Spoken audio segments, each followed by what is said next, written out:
guys have a new album out called "It's Better That Way." How you doing, Sean? How you doing, Brendan? Doing great. Thanks for having us.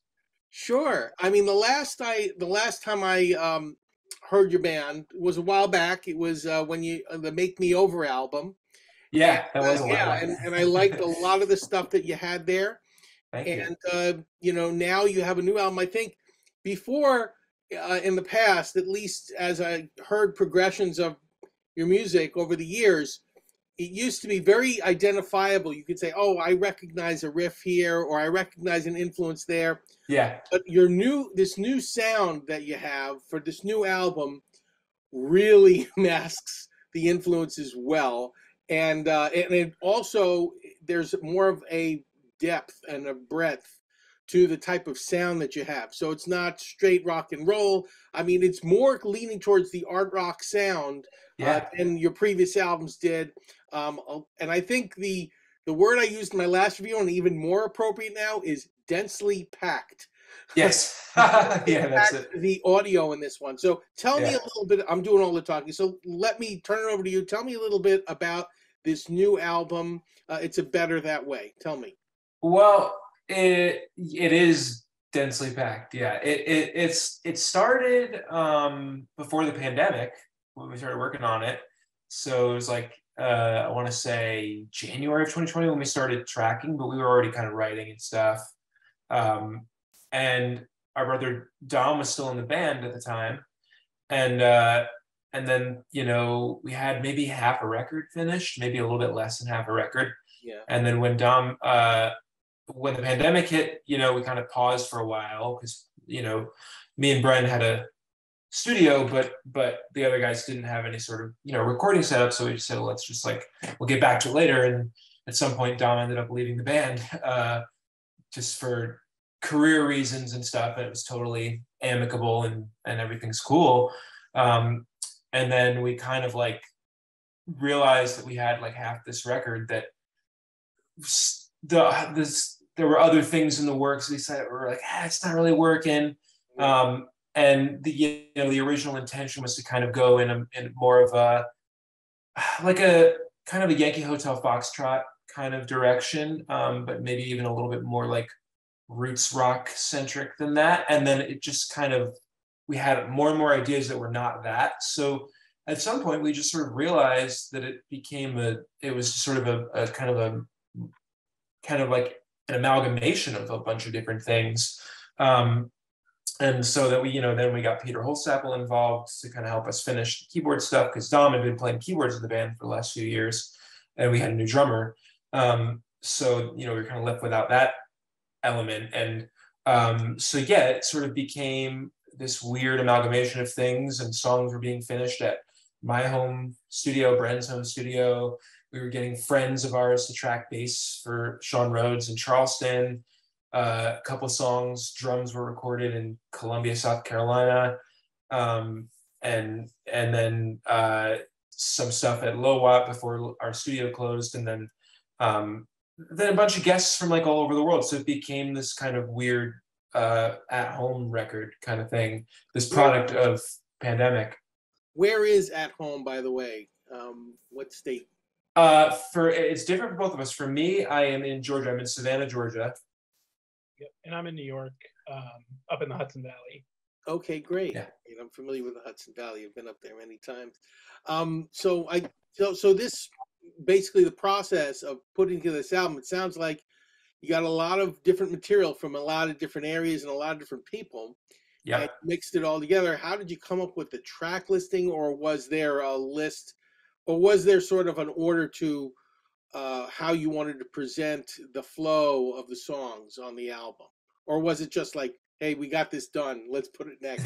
There was a little bit of that at some point of all right, it's done. Well, let's just figure it out. But I mean, Brent, you should kind of speak to that actually, because you were kind of heavy-handed in that way, I would say. Yeah. Well, I would say during the writing process, there was definitely a bit of I feel like this song there was actually one song, Collapse Catholics, that it ended up at the end of the record, but we had written it as an opener. And so like I put so much thought into like how it was going to open, and then eventually we were like, well, maybe we should come in a little hotter with something, you know. So anyway, but yeah, we I think we kind of wrote with a track list in mind, and things ended up changing a lot as we went, but Sure. yeah. Sure. So, I mean, I'm glad you mentioned that song. Collapsed Catholic has some great prog elements in it, especially Yeah. midway through the song. I really like the way how it builds and how it develops, and you know where it goes and how it gets all chaotic towards the end. Thank you. That's one of the songs I like. The great thing about your music is, even if I don't like a song, I can pretty much go to the next one and say, oh yeah, I like this one. Like I'll give you Yeah. an example. I really liked. There were about 4 songs that I really liked. I liked "Lost in Art." I thought that was pretty inventive. Thank you. "For and I" had a good catchy amount of energy to it. And a song I didn't like, "Weird System Generated Noise." Yeah, sure, yeah. Kind of tells you what it's going to be. Yeah. So you weren't disappointed if that's what you expected. But I did also love your final track, "Riding a New Wave." Really catchy, and I didn't expect that at the end of the album. But it's also almost like a goodie after going through all those tracks and then getting to the end. Wow, this is great. Yeah, see, and that one was always meant to be at the end of the record. That was never not going to be. And I totally get you know, the thing about System is that it was like it was very intentionally like we went through so many different. There was a version of that was sort of like believe it or not, like an alt country thing, and it was like a little bit, it's like sped up and stuff. And then, but the original intention was it's kind of weird to think about now. The original intention of that was sort of to be like a little hip hoppy and a little bit kind of like Mad Villain kind of thing. Yeah, so we went in that direction. Yeah, there were there's like a song like "Look Out" is another song where I had to listen to it a few times because you have to really, because there is such depth there. You have to listen not only to the main melody, you have to listen to the rhythm, and I would like to call it the sub rhythm underneath that old stuff.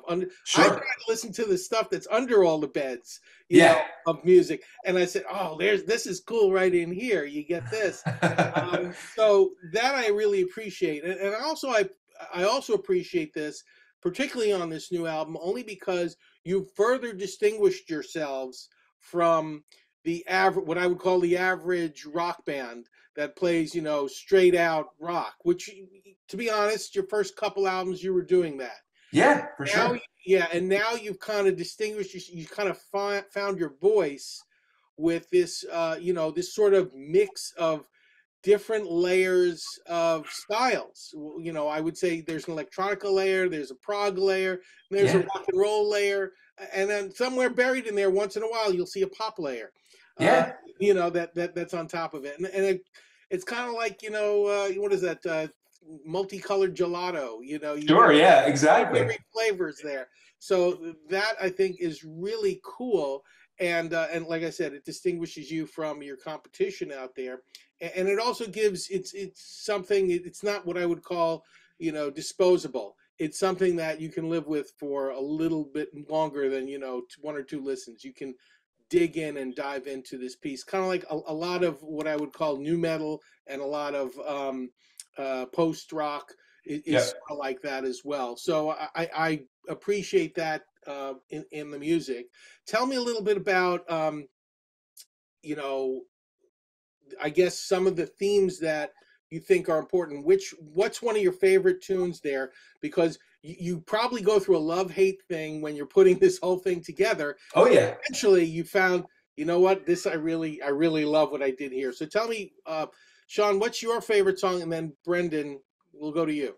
Yeah. Yeah, it changes a lot. But honestly, one of the ones that I'm most proud of is probably Sandy. That song was, I'd never, you know, I wrote it on like a tenor guitar, and I got a tenor because I love Celtic music and I grew up with it, and I wanted a tenor, and I'd never written on it before, and so that was one of the, literally probably the first thing that came out of me just tuning it up and trying it out. And I had that piece of music for forever. We started tracking it really early on in the process, Mhm. and we had like drums on it, and it was kind of bombastic, and like it was a little bit, but I felt like it was a little bit too. I was gonna say like pentangle or something, but like not really, because it was like weirdly like heavier than some of those kind of British like folk rocky proggy bands. Right. But like at some point we sort of said like we don't need to do anything with this, and then maybe like a year later, I just remember sitting in my house and I was just at work, and I started thinking about Fairport and Sandy Denny, and that was music that I was really into, especially getting more into at that time. And was thinking about Sandy like as a parent and as a complicated person, and like I had a young daughter at the time. She's 3 now, but she was maybe like a year and a half at the time. And I was just thinking about like kind of like the like how I could sort of understand her. I feel like I can understand her from the parent perspective, and then thinking about the loss of my mother, and her daughter not having a mother and that kind of thing. I don't know. So became a very vague tribute to her. It's sort of like not. It's a little bit. Stream of consciousness kind of. It's not like a specifically defined lyric, but it's kind of a vague tribute to her. Yeah, there's a lot of stream of consciousness going through the a lot of the songs there, and That's it's how I write. Yeah. a lot of multiple. I won't even call them narratives. They're like just thoughts that come out left and right. Yeah. Well, I mean, that's REM. That's Stipe. That's what I come from, is that kind of writing, and yeah, that, I mean, it's all stream of consciousness, and I edit and stuff, but like for the most part, it's not. I'm not like a storyteller kind of songwriter. That's fine. That's fine. Yeah. Yeah. Brendan, what about you? Well, thematically, like I will say I'm not quite as much of a lyric guy. No offense, Sean, you write great lyrics. But it's just I pay a bit more attention like on the production side of things. But thematically, I really like some of the political songs, like Theater comes to mind. It feels like it's like a criticism of like capitalism in like the context of the pandemic. I think just seeing the way so many people were getting left behind, and I think that song really captures that well. And musically, there's a couple. Collapse Catholic is definitely one of my favorites, and I would also say maybe Super Bowl. That was one I had written based off this weird loop I stumbled on, like playing around with a guitar pedal.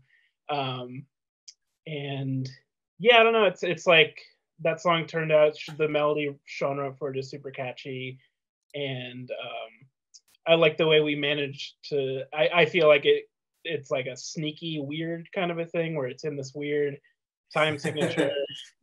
The production's kind of odd, but it's like Peter's playing harmonica on it, which shouldn't work, but it does. Yeah. With Super Bowl, I kept waiting for Super Bowl to like turn into something else or do something else, but it didn't. It's kind of cyclical. Yeah. Yeah. It kind of kept going in its own way, which was interesting.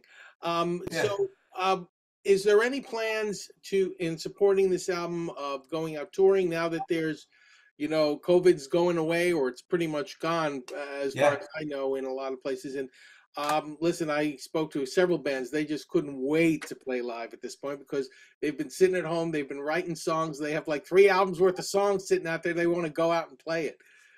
Yep. I mean, we have talked about it. We want to do it.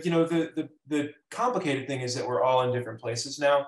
So it just makes it harder. Our drummer's in Nashville, Sean Rhodes is in Charleston. So it's a little bit more complicated. We definitely, the plan is to do something in like, February, March or something. Okay, the good thing is like, Bren has a really, really great YouTube channel that he does like incredible pedal demos, and I'm writing a book about a band called the Continental Drifters. So we have other things that we're doing that I think are like keeping our brains sort of occupied, but like absolutely we're like dying to get out and do something. So Yeah, yeah. Well, when you get a chance, that'll be great. Plug the YouTube channel. Where is it? oh yeah. It's called Noise Generator. And yeah, if you're into guitar pedals, I do a bunch of nerdy stuff there. All right, cool. Because we have a lot of musicians who actually listen to this channel and love this stuff, and that's probably leads me into my next question for both of you, because I notice you both have a lot of guitars. Yeah. You and stuff, and I want to know if you have a select guitar that you like to, build your songs with, because everyone has a guitar when they figure out, what the song is and this is how it's going to be played. But when they're doing their demos, when you're doing all that stuff and figuring out the songs, what's the favorite guitar you like to pull out? For me, it's changed a lot because I kind of I'll buy something and then when I'm bored with it, I'll sell it and buy something else. So I've gone through like so many guitars, but right now, I mean, I'm a huge Neil Finn guy. He's kind of like my hero. So it's the Gretsch Jet Firebird. Awesome. I wrote a bunch of stuff on this after I got a couple things that made the record, maybe like 2 or 3 songs that ended up on the record. And yeah, I got, jazz. Actually, my Jazz Master, I wrote a couple things on that I can't not like. It's the kind of stuff that like I couldn't play any other guitar with. Like it just it needs that guitar, So that's what was my passion. It has that sound and it has that comfort level with you. So yeah. Brendan, what about you? I would say it's this one. This is a Parts Jazz Master that I built. This was kind of my pandemic project. Nice. And yeah, that one, like as soon as I put it together, which is probably close to 2 years ago at this point, we were still pretty like deep in tracking the record, and pretty much as soon as this was built, that was like the only guitar I played on like 90% of the album. All right, great. That's really all the questions I had at this point. So, I wish you guys the best of luck with this album. I think, it definitely deserves exploring. It's, like I said, it's not a straight power pop record. It goes in a lot of different directions, touches a lot of good styles, a lot of different genres, and but it's really cool music, and I think it definitely deserves to be heard by people around there. And keep playing your music, man. Thank you. And really, like, genuinely, we really appreciate it. I know you've written about us a bunch, and we really appreciate it. It's been great over the years to see such great coverage. And like, I remember just being, I think the first time you wrote about us would have been maybe like the Be Nice, Be Careful record that we did with Mitch Easter, I think. Yeah. And I was just so psyched. I was like, oh, Popaholic, this is great. I was so psyched about it. So I really, really appreciate it, genuinely. Thank you very much. I'm honored to, actually be continuing to cover you. I love bands that, basically can have a progression that keep going. So thank you all. Have a great night, and we'll be looking for more music over the years. All right. Thanks, man. Appreciate it. Take care. Take care. Bye.